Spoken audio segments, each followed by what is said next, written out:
कल मार्केट जा रही थी सब्जी खरीदने, तो हमको दो बहू मिली।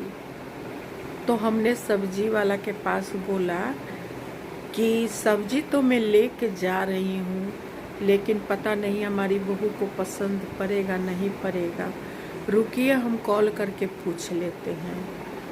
तो जो दो बहू थी तो वो बोली कि ए आंटी, बहू से क्या लेना देना है, वो खाए चाहे भूखे रहे, वो तो बहू है, बेटी से पूछ लीजिए बेटी से। तो हमने बोला कि बेटा, हमने बेटी बेटा दोनों को जन्म दिया है, तो मेरे लिए तो दोनों बराबर है।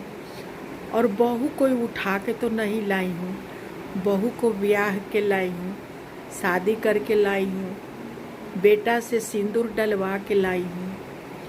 तो बहू से क्यों न पूछूं? आखिर के ज़िंदगी मेरा पूरा मेरे बहू के हाथ में है।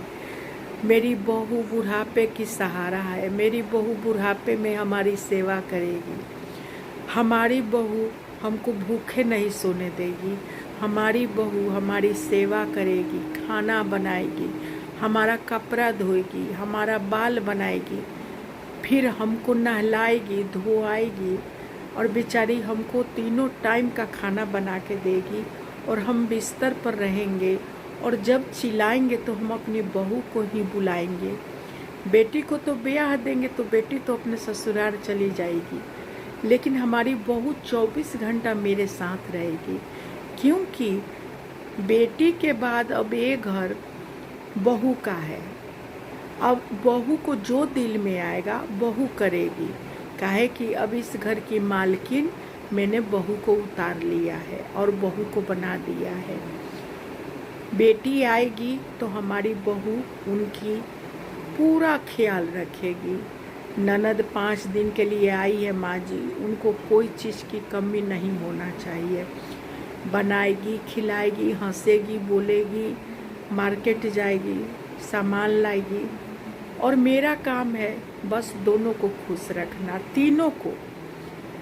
और क्या चाहिए बुढ़ापा में, और क्या चाहिए? बस बाल बच्चों के साथ खुशी से रहिए, बच्चों को दिल मत दुखाइए। मैं तो यही सभी माँ से कहना चाहती हूँ कि बच्चों का दिल मत दुखाइए, और ना तो कभी डांटिए। बहू बेटा बेटी सब आप ही का है, गांव वाले का नहीं है। और दूसरे के फेर में पड़ के अपने घर में लड़ाई झगड़ा मत कीजिए और बर्बाद मत कीजिए। हमारा दूसरा